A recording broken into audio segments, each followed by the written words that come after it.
আরে গুল গুল গুল গুলটে গুলটে উল্টে গুলে দেয় দুনিয়া উল্টে উল্টে পাল্টে দিন কাটে তার গলদপুরে রগবাজি গুলবাজিতে কি কাণ্ড!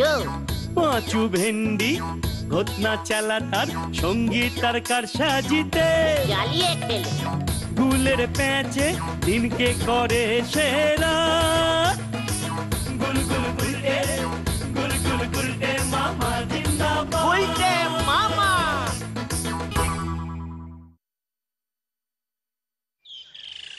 গুলটে মামা, আমাদের এই গলতপুরের লোকজন তোমাকে নিয়ে এত রকমের কথা বলে, তাও তোমার এতটুকু কোনো অহংকার নেই, ভাবলেও অবাক লাগে। ঠিক ঠিক, চুপকার চুপকার চুপকার, গলদপুরের জোড়া বলদ, চুপকার দিকে। কিসের যেন একটা গন্ধ পাচ্ছি। হ্যাঁ হ্যাঁ পাচ্ছি। কিসের গন্ধ গো? আমরা তো পাচ্ছি না। কেমন যেন একটা বাঘ বাঘ গন্ধ পাচ্ছি। কি কি কি কি বাঘের গন্ধ? এখানে? আরে পাকা শিকারীর নাক ভুল হয় না। তার মানে তুমি বাঘ শিকারী? তাহলে তুমি শিকার করা ছাড়লে কেন? পশু শিকার করা একদম উচিত নয়, একদম উচিত নয় রে। তাছাড়া আমি তো ঠিক শিকার করতাম না, আমি শুধু আলতো করে ঘুম পাড়ানি গুলি ছুড়ে ওদের ঘুম পাড়িয়ে দিতাম, তাই বাঘগুলো আমাকে খুব ভালোবাসতো। তুমি বাঘের গন্ধ পাচ্ছ মানে তো বাঘ আমাদের কাছাকাছি চলে এসেছে। বাড়ি চলো গুলটে মামা। ঠিক আছে, গন্ধটাও একটু কমেছে মনে হচ্ছে। ফিরবার পথে নগেনদার বাড়ি হয়ে ফিরতে হবে, দেখি ওর কাছে কোনো শিকারীর কোনো ড্রেস ভাড়া পাওয়া যায় কিনা। ও সব তো নাটকের ড্রেস। আরে জীবনটাই তো একটা বড় নাটক রে। শিকারি ড্রেস না পরে বন্দুক হাতে নিলে বাঘগুলো আমায় চিনতেই পারবে না। ওরা হয়তো ভেবে বসলো বন্দুক হাতে পুলিশ এসেছে, এইভাবে ঝাঁপিয়ে পড়লো, ব্যাস সব গোলমাল। তখন কি হবে ভেবে দেখেছিস? তাই বলছে কথা কম কাজে বেশি। Follow me.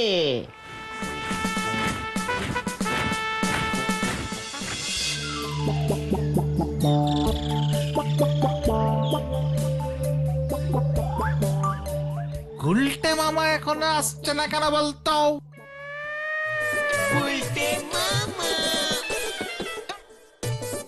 আরে ওই দেখ, ড্যাং ডা ডা ড্যাং ড্যাং ডা ড্যাং ডা ডা ডা ডা ডা ডা ডা ডা ডা ডা ডা ডা ডা ডা। চলে আয় চলে আয় আমার সঙ্গে। ডা ডা ডা ডা ডা ডা ডা।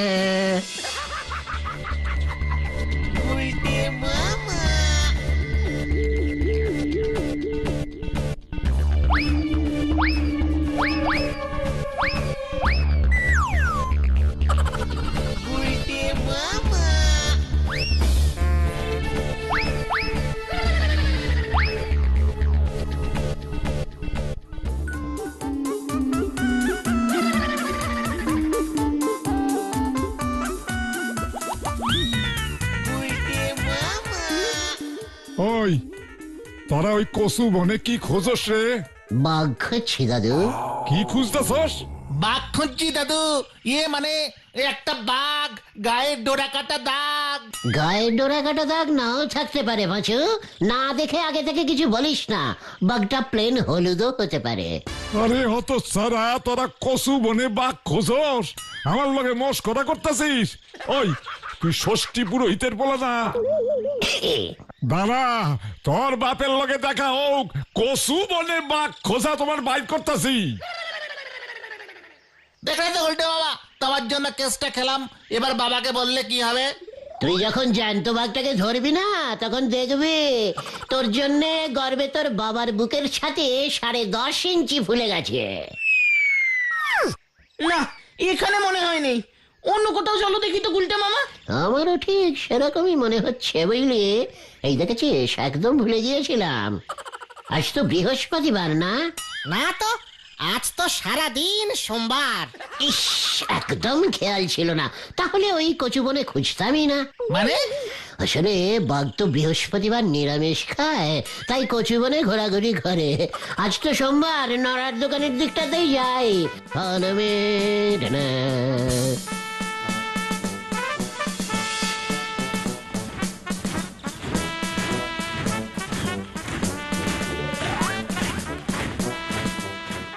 এই মেরেছে আজ এমন লন্ড ভন্ড পোশাকে গুলটে বাবু কি মতলবে শুনি।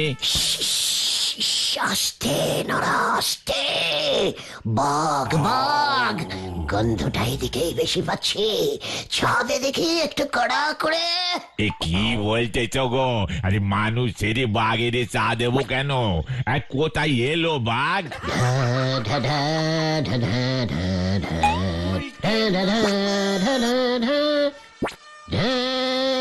আরে কি বলতেছো কিছুই বুঝতে পারতেছি না গো।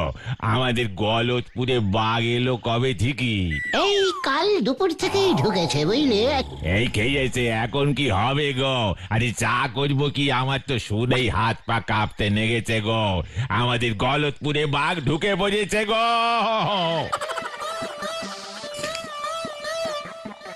চুপ করো নরদা, কোনো ভয় নেই। গুলটে মামা তাই তো বাঘ ধরতে বেরিয়েছে। আরে কি বলতেছো কি? এই লন্ড ভন্ড গুলচে বাবু ধরবে বাঘ? তাও এই ছেলে ভোলানো খেলনা বন্দুক দে মস্করা মারাটার জায়গা পাচ্ছ না বুঝি? হোয়াট খেলনা বন্দুক? এক্ষুনি একটা হেস্তে নেস্তে পরীক্ষা হয়ে যাক। দেখ নড়া, এই দেখ খেলনা বন্দুকের জোর। তবে এই দেখ। বাপরে, ও কার এত বড় সাহস? হ্যাঁ, আমার টাকে ইট মারলো। এই দেখো রে দেখো, এই কত বড় সর্বনাশ হয়ে গেল দেখো গো। গুলটে মামা পালাও। কোন দিকে? ওই ওই হতচ্ছাড়া, উজবুক সুসো বেল্লিকের দল, হ্যাঁ তোদের এত বড় সাহস আমার মাথায় ইট ছুরিস? ইয়ে মানে পাঁচুর বন্দুক স্যার, বাঘ মারা প্র্যাকটিস করছিলাম। ভুল হয়ে গেছে। এত বড় বাঘ বিশ্বাস করবেন না, আরো করে খেতে আসছিল। বাঘ? আমায় তুই বাঘ দেখাচ্ছিস? এখনো দেখাইনি স্যার, দেখাবো, খুঁজছি। এই নড়ার জন্য, এই নড়ার জন্য বলে কিনা খেলনা বন্দুক। দেখেছিস গুলির জোর? এক গুলিতেই সোজা হেড স্যারের টাক আলু। সব ওর জন্য স্যার। তোদের তোদের আমি পুলিশে দেব, পুলিশে দেব। আর ছাড়বো না, আর ছাড়বো না। দেখ আমি কি করি তোদের অবস্থা। আপনাকে ওই হতচ্ছাড়া গুলোকে ধরতেই হবে বলো হরিবাবু। কি কাণ্ড! আপনার টাকটা বেশ ফুলেছে দেখছি, কিন্তু কোন আইনে ওদের ধরবো? কাউর টাকা কেউ ইট ছুড়লে তো আর পুলিশ ধরতে পারে না। কি কাণ্ড! আরে না না না না, ইট না ইট না, গুলি গুলি গুলি ছুড়েছে। গুলি টাকে লেগেছে অথচ টাক ফাটেনি, ফুলে গেছে। কি কাণ্ড! হ্যালো, গলতপুর থানা। কি বাঘ? সত্যি সত্যি বাঘ? ওই ওই ওই গুলটের দল বাঘ খুঁজছে। খুব ভালো, ঠিক আছে ঠিক আছে। আমি কি করব? পুলিশ আবার বাঘ খোঁজে নাকি? কি কাণ্ড!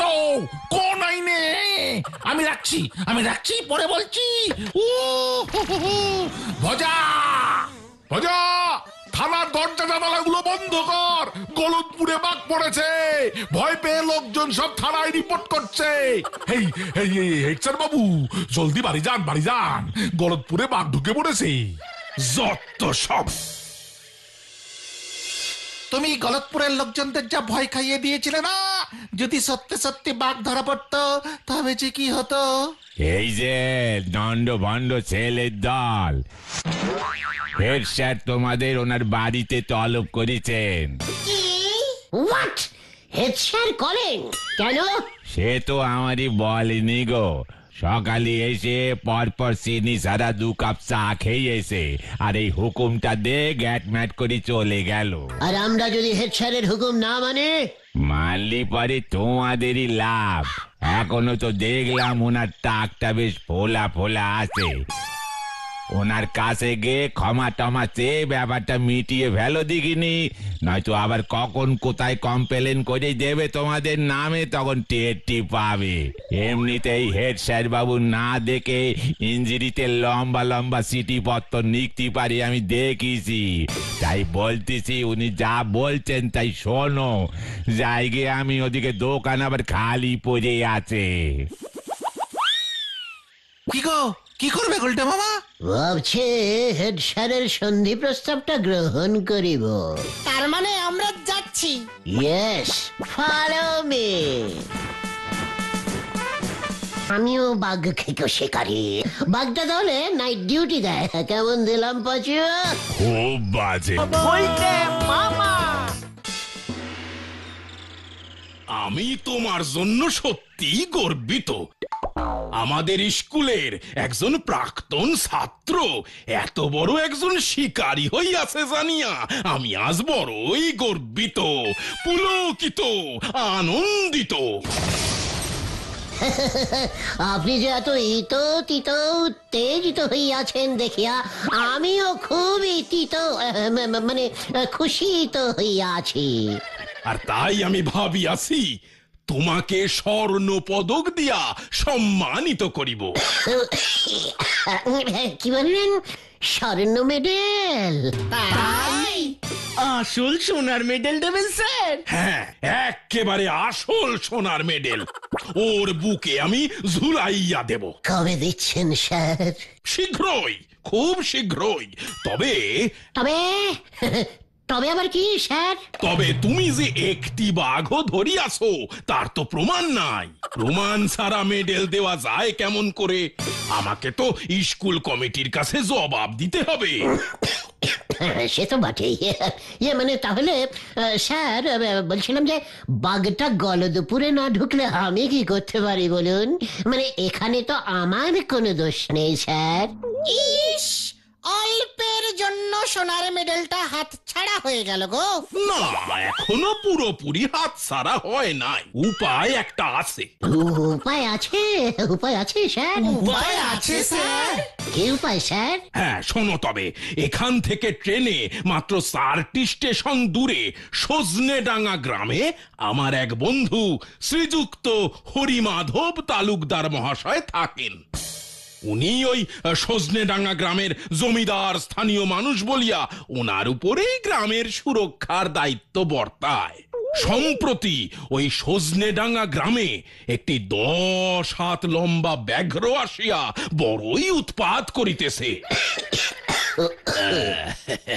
তা গুলটে, তুমি যদি ওই ব্যাঘ্র অর্থাৎ বাঘটিকে চিৎপাত করিতে পারো তবে আমি নিজ হস্তে তোমার গলায় স্বর্ণ পদক ঝুলাইয়া দেব। ওই স্বর্ণ পদকের জন্য আমি সবকিছু করতে প্রস্তুত। এ তো শুধুমাত্র 10 হাত লম্বা একটি সামান্য বাঘ। ফু ফু। আমি মিনিমাম 15 হাত লম্বা ল্যাজ না হলে ওই বাঘের দিকে ফিরেই তাকাতাম না। 15 হাত লম্বা বাঘের লেজ? বাঘটা কত বড় ছিল গুলটে মামা? ওটা বাঘের ল্যাজ ছিল নাকি নারকেলের দড়ি? হেড স্যারের সামনে আছিস তাই বেঁচে গেলে। তা বাবা গুলটে, তাহলে কি আমি হরিমাধবকে ফোন করে বলে দেব যে তোমরা যাচ্ছ? এক্ষুনি বলে দিন স্যার, আজ বিকেলেই আমরা বেরিয়ে পড়ছি। কাল সকাল থেকেই কাজে লেগে পড়বো। ঠিক আছে, ঠিক আছে, তাহলে এই কথাই রইল। স্বর্ণ পদকটাও অর্ডার দিয়ে দি তাহলে। ধরে দিন স্যার, আপনার টাকে যেমন টিপ করেছি এবার বাঘের টাকেও টিপ করে যেন ছুটতে পারে আশীর্বাদ করুন স্যার। তথাস্তু।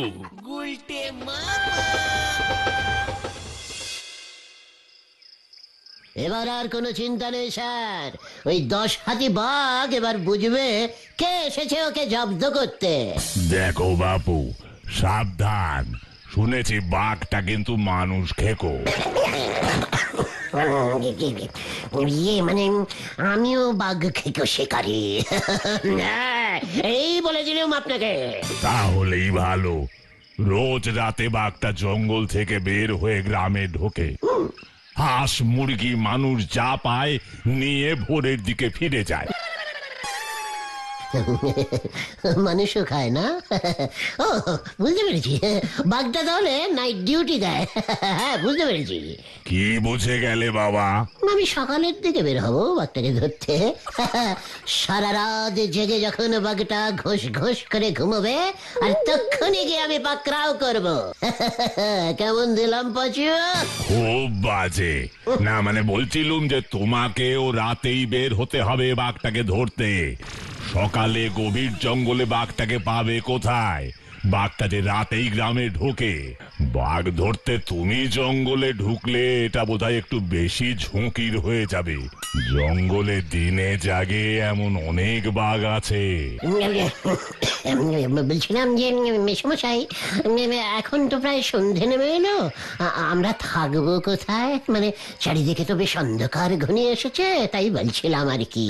গায়ে তো এমনি ঝুপ করে অন্ধকার নামে। তোমরা এই যে এই ঘরটায় থাকবে। আমি আজ আবার এখানে থাকবো না, গ্রামের মন্দিরে থাকবো, কাজ আছে। আমি তাহলে চললাম। সন্ধে নেমে পড়লে বিপদ বাড়বে। তোমরা বরং কিছু খেয়ে দে তৈরি হয়ে নাও, বাঘটা এসে পড়লো বলে। ভগবান তুমি রক্ষা করো। ভগবান তুমি রক্ষা করো। এবার কি হবে গুলটে মামা? কি দরকার ছিল তোমার এত বড় ঝুঁকি নেওয়ার? আমি বাড়ি যাবো গুলটে মামা। আমার শরীরটা কেমন যেন ঝনঝন করছে রে। ওরে বাবা। বলছি কি, তুমি কি বাঘের গন্ধ পাচ্ছ নাকি গুলটে মামা? না তো, এখানে তো কোনো বাঘের গন্ধ পাচ্ছি না। হ্যাঁ, ও হয়তো এতক্ষণে আমার গন্ধ পেয়ে বুঝে গেছে যে আমি এখানে চলে এসেছি, বুঝলি? আর এদিকে আসবেই না, দেখবি। ঠিক।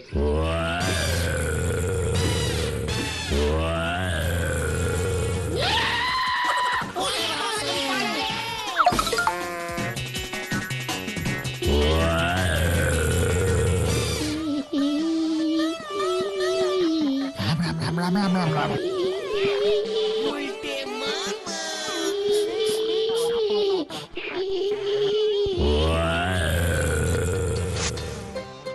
বন্দুকটা বাঘে নিয়ে গেল গুলটে মামা। ও গুলটে মামা, বাঘটা চলে যাচ্ছে। সোনার মেডেলের কি হবে? আমার সোনার মেডেল চাই। এই দেখ তবে।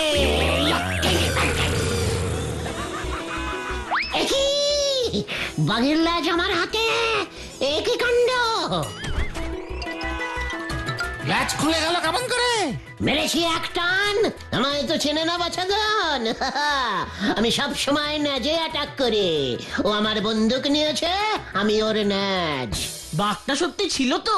বাঘের লেজ এত লুজ হয় নাকি? শান্তিং আপ ঘটনা। তুই কটা বাঘের ন্যাজ টেনেছিস শুনি? ওই ন্যাজ কাটা বাঘ এখন দেখবে নাচায় মাথা নিচে করে আমার কাছে এসে ধারা দেবে। ঘরের ভেতরে চল এখন। বাঘটা তো আবার তোমার মুখও চেটে দিল। উঠে ধরেছে। গুলটে মামা জিন্দাবাদ। গুলটে মামা। দেখেছিস? আমি এখানে এসেছি শুনে ওর ন্যাজ কেমন হালকা হয়ে গেছে। প্রথমে তো তুমিও হালকা হয়ে গেছিলে, বাঘটা তো আবার তোমার মুখও চেটে দিল। ওরে গলদপুরের মহান বলদ ভেন্ডে, ও সবই ছিল আমার ট্যাকটিস। বাঘটা আমার মুখের কাছে মুখ আনতেই আমাকে চিনে ফেলেছিল। ব্যাস তখনই ওর পেছনে হালকা ইয়ে মানে ন্যাজ লুজ হয়ে গেল। শুনে রাখ, ওই সোনার মেডেল এই ন্যাজে ঝুলিয়ে গলায় পরবো, এই তোদের বলে দিলুম। মাঝখান থেকে আমার বন্দুকটা নিয়ে চলে গেল। কিন্তু জ্যান্ত বাঘ ধরতে না পারলে সোনার মেডেল কিন্তু হেড স্যার দেবেন না। বাঘের বদলে বাঘের লেজ ধরলে চলবে না গুলটে মামা। তারপর তোমাকেই সবাই বাঘের লেজ ছাড়া শিকারী বলবে। বাঘটাকে ধরবার একটা ব্যবস্থা করো। মুখ সামলে কথা বল ভেন্ডি। এই ন্যাজ যখন আমার হাতে, তখন এই বাঘও আমার হাতে আসতে বেশি দেরি নেই। কে এখন আবার কে এলো? হরিমাধব বাবু মনে হয়। দেখেছিস বাঘের ন্যাজ ধরার খবরটা কেমন রটে গেছে এর মধ্যে।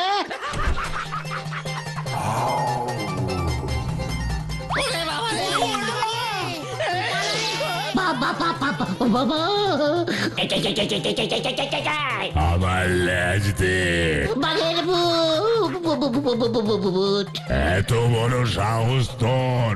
হালুম, হেড স্যারের মাথায় মার্বেল ছুঁড়ে আলু করেছিস, আমার লেজ ছিঁড়েছিস। হালুম, চল তোর মজা দেখাচ্ছি। রে বাবা রে, বাঘ ভূতে ধরেছে, বাঘ ভূত। হালুম, কোথায় পালাবি তুই?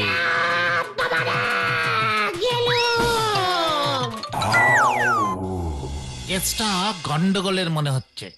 বাঘ কথা বলছে, তাও আবার হেড স্যারের কথা। নিজের কাটালের চাইছে। এই বলছি ভূত টুত না তো?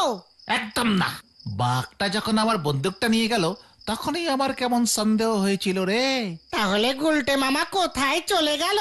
আয় তো খুঁজে রেখে একদম ভাই ভাবি না।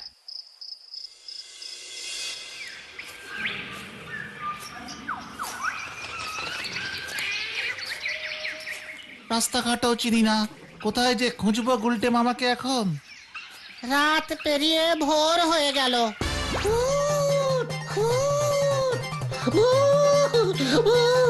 বাঘ ভূত, বাঘ ভূত,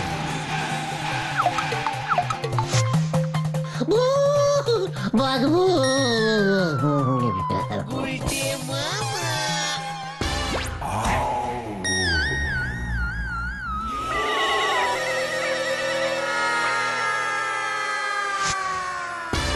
ছাড়া যে এতটা ভীতু বুঝতেই পারিনি।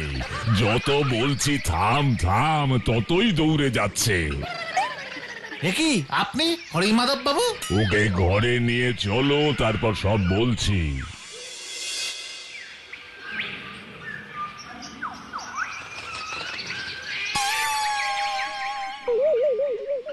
নটু আমার বাল্য বন্ধু। ও ফোন করে যখন বলল যে তোমাদের দুষ্টমিতে অতিষ্ঠ হয়ে উঠেছে, আমি তখন এই বুদ্ধি দিলুম। ভেবেছিলুম বাঘ সেজেই ওর ঘাট থেকে বাঘের ভূত নামাবো, কিন্তু ও যে এতটা ভয় পাবে বুঝিনি। তাছাড়া লেজটাও ছিঁড়ে নিল।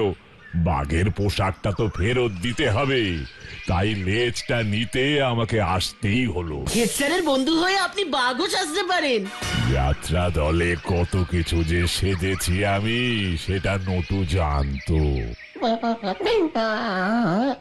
আমি বাড়ি যাব, আমি বাড়ি যাব, আমি আর বাঘ শিকার করবো না রে। ওটা উল্টে মামা, কোনো বাঘ নেই। হরিমাধব বাবুই বাঘ সাজেছিলেন। আমি সেটা আগেই বুঝেছিলাম। আমার মতো পাকা বাঘ শিকারে বাঘের গন্ধ পাচ্ছে না কেন? হ্যাঁ, আরে এই যে আচ্ছা ছেলে। হ্যাঁ, জয় গুলটে মামার জয়। কেমন দিল? গুলটে